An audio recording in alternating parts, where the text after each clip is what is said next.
Yeah, I'm actually the first ever Chief Executive of the West London Mission, so it's a real joy and a real honour for me. We're 130 years old, and some of you may know, but this is our base, Hine Street Methodist Church.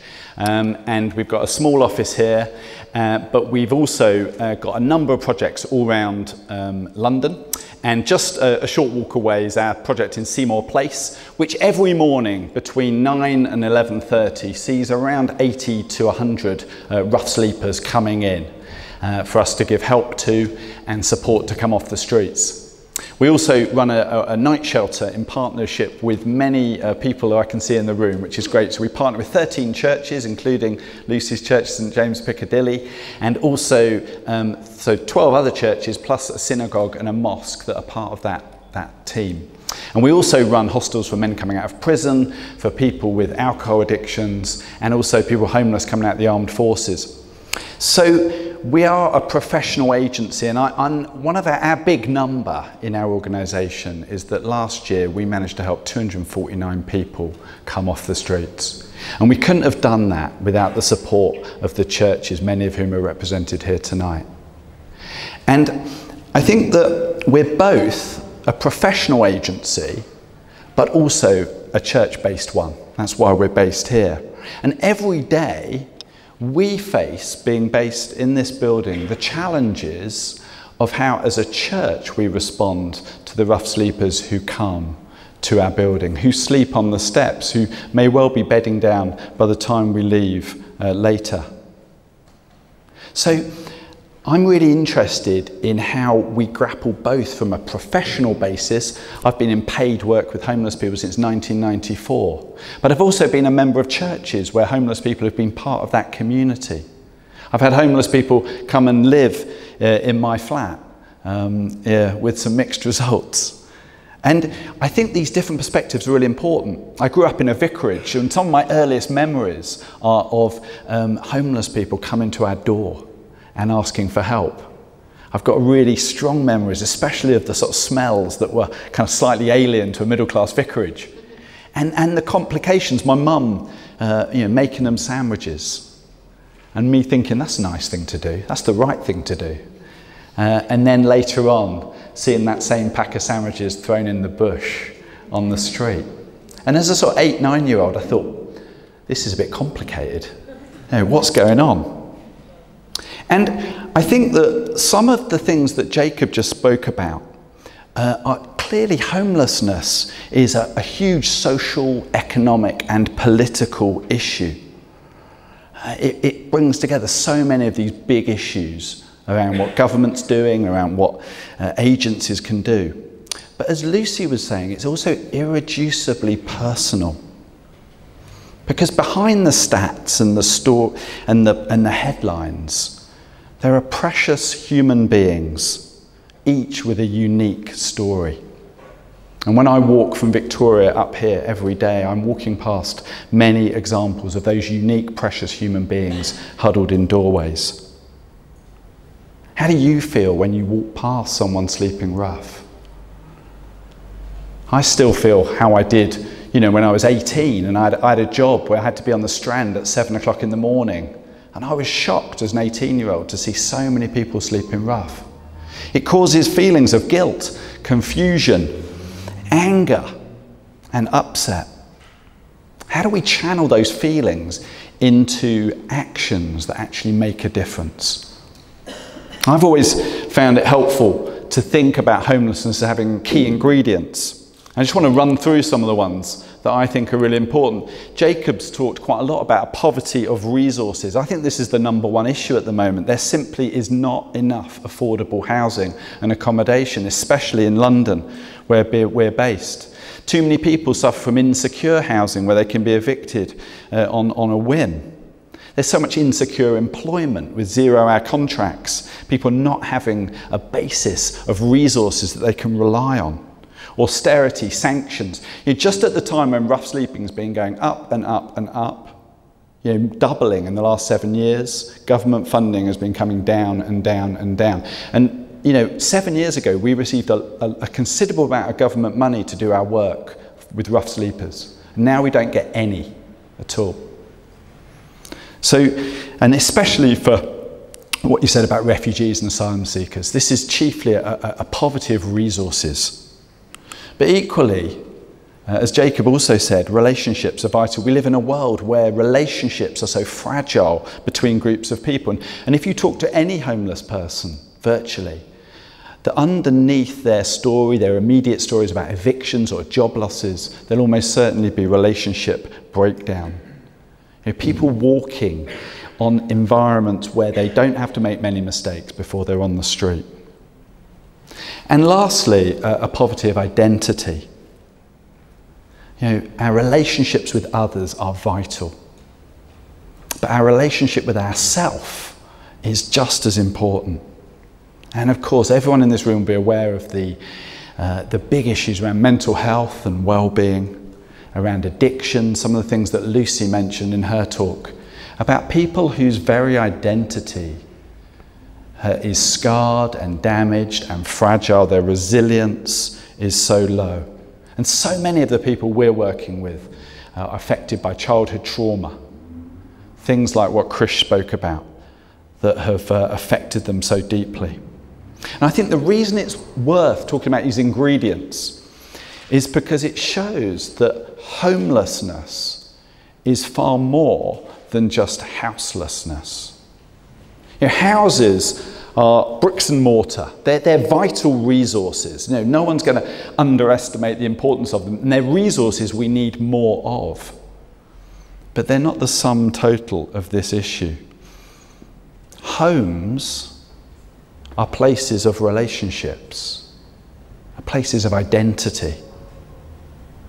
And I think one of the complicated and hard factors about responding to street homeless people is it's about a journey which is about recovering each of these three areas of things that they've lost, restoring the physical resources of a flat or a house or a hostel, but also perhaps the far more complicated task of restoring relationships of trust and community, restoring confidence, resilience, and a sense of positive identity. And it's a joy when we see these happening. I'm going to tell a story in a minute about where we've really seen this happen. But one of the things I believe, and as a Christian I really believe more than ever after the years of work I've done, is that good theology can really, really help us. Good theology is relevant. And I want to talk about two factors, grace and truth. John starts his gospel with a summing up of what Jesus was full of. And he uses these two words, that Jesus was full of grace and truth. And I think they're two vital words to be thinking about. And I'm just going to run through how I think grace is so crucial and how I see churches embodying this. You know, having an unconditional acceptance, like Lucy said about the Eucharistic table, that people, it's a meal for everyone. Churches are some of the most welcoming places around. Well, they should be and they can be. Giving people another chance, showing compassion, providing support and care, advocating for people's rights. These are things that I see writ large in the winter shelter schemes. I think there's over 100 of them in the country now. And it's been one of the real joys of my journey here to see our scheme grow in Westminster here. These are the things, I think, the fruits of grace, the application of grace, this acceptance that's not just earned, but is just they're freely given. It's the grace that we see Jesus speak of, tell stories about, embody in everything that he did. It's the best thing the church has to offer. But equally alongside it, and Lucy touched on this in some of her kind of gritty compassion that she was talking about, is how do we combine the truth? You know, Jesus didn't go around saying, there, everything's fine. I mean, in John's Gospel, he uses the phrase, I tell you the truth, 28 times that I counted. And I think truth is a vital ingredient in helping people transform. As well as unconditional acceptance, those of us who run homeless projects know we have to enforce rules. As well as giving people another chance, we have to maintain boundaries. Our lives don't just consist of saying yes, yes, yes. We have to say no. As well as compassion, we have to administer justice. That can be harsh and, well, it can be tough to do. As well as supporting people, we have to challenge them. We were just talking, Lucy and I, in that thing about people sometimes need a kick up the backside. And it's true, they do. Sometimes they need to hear that we're angry with them, that we're fed up, that we don't want to hear the same old, same old. We want to see them moving on. We want to empower people to find their own change, not just to be passive recipients of charity. And as well as advocating for people's rights, which is, very popular in liberal circles, we've also got to be talking about the tough stuff of personal responsibility. And, in a sense, the begging issue is where a lot of this is writ large. Now, I don't want to conflate two issues. I think that often begging and homelessness are put together far too often. We're seeing a huge rise in homelessness. Very few of the people coming to our day centre are begging. But there's a huge link between begging and drug taking. Most homeless people do not beg. And many of the people who beg aren't homeless. Some of them, most of them often aren't even saying they're homeless, but just people assume they are. And it's a complex issue, and it's one I've had quite a lot of hassle for speaking up about. But I believe it's really important because it's one of grace and truth. I was talking to someone begging out here on Friday. And it's someone we've got to know because we've been giving him hot drinks and encouraging him to use our day centre. But as we're talking, people are dropping money in his lap. I don't believe that money's helping him. We're trying to encourage him. He's presenting his challenges as ones of material poverty. Actually, you scrape the surface, it's all about relationships and identity. And we want to encourage him to come off the streets and take the steps to do that. And often, that's a case of truth-telling. Not in a harsh, unloving, horrible way, but in a way that urges people, say, we're going to stay with you, we're going to carry on talking to you, you can have as many cups of tea as you want, but we're not just going to give you easy money that keeps you where you are. So just as I wrap up, I just want to say, how do we respond to street homeless people? I think we respond by getting involved. I've seen Christians put their faith into action, and people of other faiths too, in helping people practically, doing a huge amount, helping us help 249 people last year come off the streets. I think we should be as human as possible. We should give people time. We should tell them our first name, ask for theirs, shake their hands, look them in the eye. Buy them hot drinks if you want to. Do some research about what's available locally so you can connect them and urge them to connect to the organisations that are helping people come off the streets. I think that's the best thing we can do. And I want to end with just a quick story. There's Peter, who you can talk to afterwards. Give us a wave, Peter. There we go. Peter coordinates our night shelter with the churches and the synagogue and the mosque. And this is a guy, Christian. He's got his arm round. Now, many of the people in the room will know Christian, but he was a guest on the shelter. He was sleeping rough. He came to our centre at Seymour Place. We got him a place at the night shelter.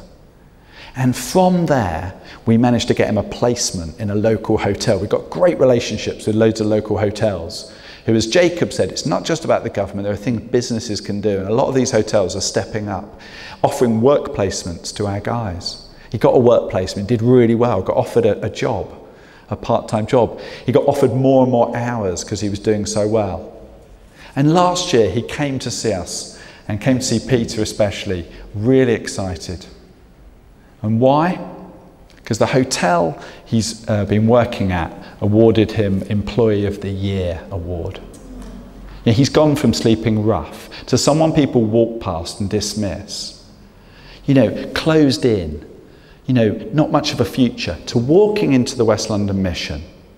And because of our partnership with churches, we're able to get him on a journey where he's standing there, not as a crouched, huddled figure in a doorway, but someone standing up straight, making full use of their talents, contributing, and as a beacon of hope, not for charity, but that we've awoken and empowered the great skills and the great gifts we have. For me, that's what responding to street homeless people is all about. Thank you.